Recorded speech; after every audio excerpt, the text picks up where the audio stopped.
स्वागत करता हूं मेरे सभी दोस्तों का हमारी आज की इस वीडियो में। दोस्तों, ऑप्टिकल मिनरोलॉजी में आगे बढ़ते हुए हम आ पहुंचे हैं एक और नए टॉपिक पर, जिसका नाम है examination of minerals in crossed पोलर्स।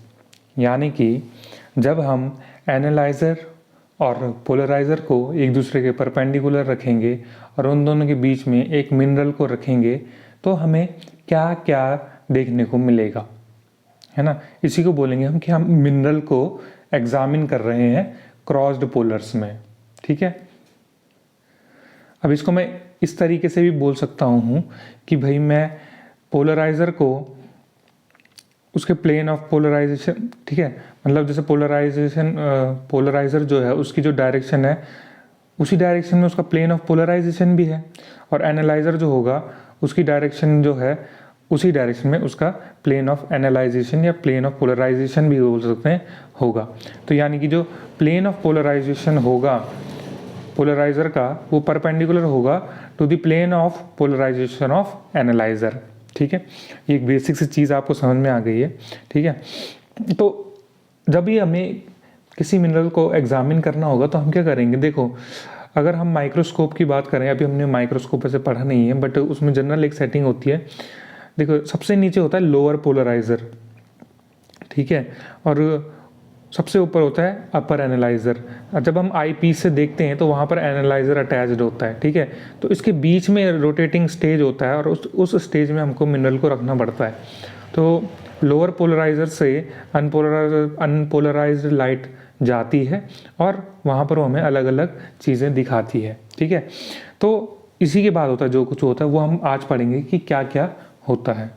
ठीक है, अब देखो, जब हम आई पीस से देखते हैं तो हमें ऐसा कुछ दिखता है। ठीक है, ये जो है ईस्ट वेस्ट डायरेक्शन में और नॉर्थ साउथ डायरेक्शन में, इनको हम बोलते हैं क्रॉस हेयर्स। ठीक है, अब देखो, जब हमने ये बीच में मिनरल रखा हुआ है, ठीक है, ये नीचे पोलराइज़र है और अब हम आई पीस से देख रहे हैं, यहाँ पर कोई एनालाइज़र नहीं लगा हुआ है, व्यू विदाउट एनालाइज़र, और ये कोई मिनरल हमने रोटेटिंग स्टेज पर रखा हुआ है। तो हम देख रहे हैं कि भाई ये ब्राइट है, यहाँ पर हमें कोई डार्कनेस देखने को नहीं मिल रही है। जब हम एनालाइज़र के बिना देखते हैं तो हमें कोई डार्कनेस देखने को नहीं मिलती, पर जब वहीं पर हम एनालाइज़र के साथ देखते हैं तो एनालाइज़र जो है पोलराइज्ड लाइट को रोक देता है, और पोलराइज्ड लाइट को रोकने के कारण हमें यहाँ पर ऐसी डार्कनेस दिखती है। देखो, जो ये डार्कनेस मैं पेंसिल से दिखाने की कोशिश कर रहा हूँ ना, ये जो दिख नहीं रही है वैसे यहाँ पे, पर ऐसे मैंने ये डार्क करा हुआ है यहाँ पे। ठीक है, तो हमें एनालाइज़र के साथ देखने को मिलता है। अब हम एक एक करके समझते हैं कि इसमें आगे क्या होता है। तो चलिए शुरू करते हैं। When the analyzer is placed in the position with its plane of polarization या plane of vibration at right angle to that of polarizer, polars are said to be crossed, या हम इसको क्रॉस्ड पोलर्स भी बोलते हैं या फिर हम इसको क्रॉस निकोल्स भी कहते हैं। यानी जब हमारे पोलराइज़र का plane of polarisation right angle पे होता है एनालाइज़र के प्लेन ऑफ पोलराइजेशन के, तो उसको हम बोलते हैं क्रॉस निकोल्स या क्रॉस पोलर। यानी कि सीधी से सीधी भाषा में बोलूँ कि भाई हमारा जो पोलराइज़र है वो 90 डिग्री पे है, यानी जो पोलराइज़र की क्रिस्टलोग्राफी एक्सिस है वो 90 डिग्री पे है एनालाइज़र की क्रिस्टलोग्राफी एक्सिस के, या इससे भी और सिंपल, वही पोलराइज़र 90 डिग्री पे है एनालाइज़र के, या इस तरीके से। ठीक है, तो अगर हम उन दोनों के बीच में if we place a section of doubly refracting mineral between cross polars, भाई क्रॉस पोलर्स के बीच में अगर हम एक डबली रिफ्रैक्टिंग मिनरल रख दें तो लाइट जो है डबली रिफ्रैक्ट होती है और पोलराइज्ड होती है 3 बार। ठीक है, यानी कि अगर हम पोलराइज़र और एनालाइज़र के बीच में एक मिनरल को रखें तो लाइट 3 बार डबली रिफ्रैक्ट होती है और पोलराइज भी होती है। ठीक है, अब हमें उन्हीं 3 बार को डिटेल में पढ़ना है। तो सबसे पहले फर्स्ट डबल रिफ्रैक्शन। ठीक है, अच्छा, एक बार डायग्राम से देखो, जब अनपोलराइज्ड लाइट यहाँ पोलराइज़र से जाती है तो एक बार वो यहाँ पर डबल रिफ्रैक्ट होती है, फिर यहाँ से हो जाएगी तो वो पोलराइज्ड भी हो जाएगी, है ना। पहले अनपोलराइज्ड थी, यहाँ से जाने का तो पोलराइज्ड भी हो गई और डबली रिफ्रैक्ट हुई यहाँ पर। तो फर्स्ट डबल रिफ्रैक्शन होता है लोअर पोलराइजर पे, उसके बाद लाइट जाके मिनरल पे जाती है और मिनरल पे होता है सेकंड डबल रिफ्रैक्शन, और मिनरल से पास होने के बाद जब वो अपर एनालाइजर के पास जाती है तो अपर एनालाइजर पे होता है थर्ड डबल रिफ्रैक्शन। तो इन्हीं डबल रिफ्रैक्शन को जो पहले लोअर पोलराइजर पे, फिर मिनरल पे, और जो उसके बाद अपर एनालाइजर पे हो रहा है उसको हम यहाँ पर पढ़ेंगे और कैसा कैसे होता है वो देखेंगे। और ठीक है, और ये भी जानेंगे कि भाई हमें एनालाइजर के साथ यहाँ पर लाइट ये डार्कनेस क्यों दिखती है। ठीक है, तो अब आ जाते हैं फर्स्ट डबल रिफ्रैक्शन पे। फर्स्ट डबल रिफ्रैक्शन की अगर मैं बात करूँ तो ये तुमने वैसे पहले पढ़ा हुआ है, ठीक है, नहीं पढ़ा मतलब इसका फिनोमेना पहले पढ़ा हुआ है कि भाई ये हमारा पोलराइज़र है, जैसे निकोल प्रिज्म जो हमने पढ़ा था, तो वहाँ पे अनपोलराइज्ड लाइट जाती है और जैसे ही वो सरफेस पे टकराती है तो लाइट के दो टुकड़े हो जाते हैं, यानी लाइट की रेज जो है दो रेज में बंट जाती है, एक ऑर्डिनरी रे में और एक एक्स्ट्राऑर्डिनरी रे में। तो एक्स्ट्राऑर्डिनरी रे बाहर निकल जाती है और ऑर्डिनरी रे यहाँ पर कैंसिल हो जाती है। तो ठीक है, तो ये अनपोलराइज्ड लाइट थी, यहाँ आकर ये पोलराइज्ड लाइट हो गई, तो ये हमारी ई रे है और ये ओ रे है जो है कैंसिल हो जाती है और यहाँ पर डबल रिफ्रैक्शन होता है। ठीक है, तो जैसे ही लाइट हमारे पोलराइज़र पे एंटर करती है तो उसका डबल रिफ्रैक्शन होता है और वो पोलराइज्ड भी हो जाती है। जो हमारी ई रे है वो वाइब्रेट करती है पोलराइज़र की डायरेक्शन में, ठीक है, और जो ओ रे है वो उसके 90 डिग्री पे, यानी कि ई रे तो पोलराइज़र की डायरेक्शन में वाइब्रेट कर रही है, कि मतलब जो पोलराइज़र की वाइब्रेशन डायरेक्शन है वहाँ पर ई रे वाइब्रेट कर रही है और इसके 90 डिग्री पे ओ रे वाइब्रेट कर रही है। तो यहाँ पर ओ रे जो है एलिमिनेट हो जाएगी, तो सिर्फ और सिर्फ ई रे बच जाएगी और ये पोलराइज़र से पास हो जाएगी, कुछ इस तरीके से। ठीक है, अब इसके आगे देखो, यहाँ तक की कहानी हमने देख ली कि भाई ई रे हमारे पोलराइज़र से पास हो गई। इससे आगे अभी देखते हैं।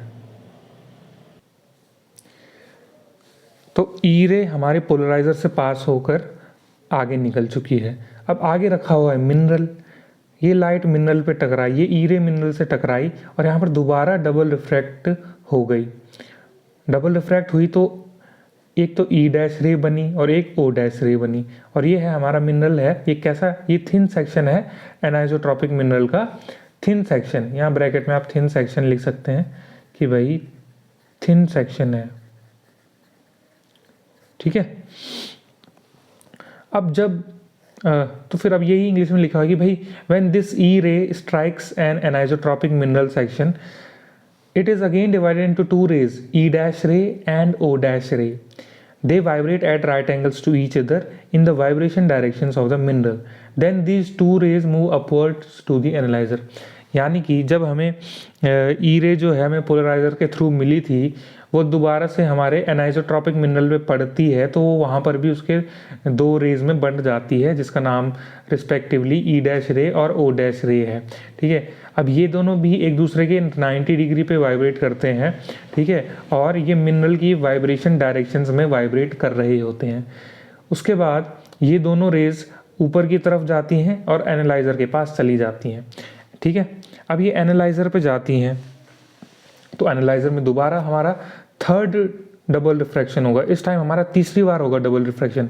अब ये दो रे आई, ठीक है, ये दो रे दो और रेज में टूट जाएंगी, यानी कि ये ई डैश रे, जैसे यहाँ पर एनालाइज़र मैंने लगा दिया, ठीक है, तो ये ई डैश रे दो रे में टूटेगी और ये ओ डैश रे भी दो रे में टूटेगी, तो ये टोटल चार रेज हो जाएंगी। इन चार रेज में से भी जो भी रे होगी, जैसे ये तो ई डबल डैश रे और ओ डबल डैश रे में टूटेगी, ये भी ई ट्रिपल डैश रे और ओ ट्रिपल डैश रे में टूटेगी, मतलब हम उनको नाम देने के लिए कर देंगे ऐसा। ठीक है, तो फिर जो ओ वाली रेज है वो तो एलिमिनेट हो जाएंगी और सिर्फ ई वाली रेज हमें आगे देखने को मिलेंगी, और ओ वाली रेज जैसे ही एलिमिनेट हो जाएंगी तो हमें वहाँ पर डार्कनेस भी देखने को मिलेगी। ठीक है, तो थर्ड डबल रिफ्रैक्शन होता है हमारा एनालाइजर पे। The third double refraction takes place at the analyser. Two rays are divided into four rays. जो हमारी दो रेज हमको मिली थी एनाइसोट्रॉपिक मिनरल से, वो अब चार रेज में डिवाइड हो जाती हैं, जिनका नाम है रिस्पेक्टिवली ई डबल डैश रे, ओ डबल डैश रे, ई ट्रिपल डैश रे एंड ओ ट्रिपल डैश रे। अब यहाँ पर जो दो ऑर्डिनरी रेज हैं ओ डबल डैश रे और ओ ट्रिपल डैश रे, वो एलिमिनेट कर दी जाती हैं हमारे एनालाइज़र के द्वारा, है ना। And the two extraordinary rays, और जो हमारी दो एक्स्ट्रा ऑर्डिनरी रेज हैं ई डबल डैश और ई ट्रिपल डैश रे, वो एनालाइजर से पास हो जाती हैं और वो हमें देखने को मिलती हैं। ठीक है, अब देखो अब आगे क्या है, सिंस अब जो ये दोनों रेज हैं ये वाइब्रेट करती हैं सेम प्लेन में, यानी कि एनालाइजर के प्लेन में, तो इनका फेज डिफरेंस जो है वो फिक्स्ड होता है। ठीक है, और फिक्स्ड फेज डिफरेंस होने के कारण ये आपस में इंटरफेयर करते हैं। ठीक है, आपस में इंटरफेयर करते हैं।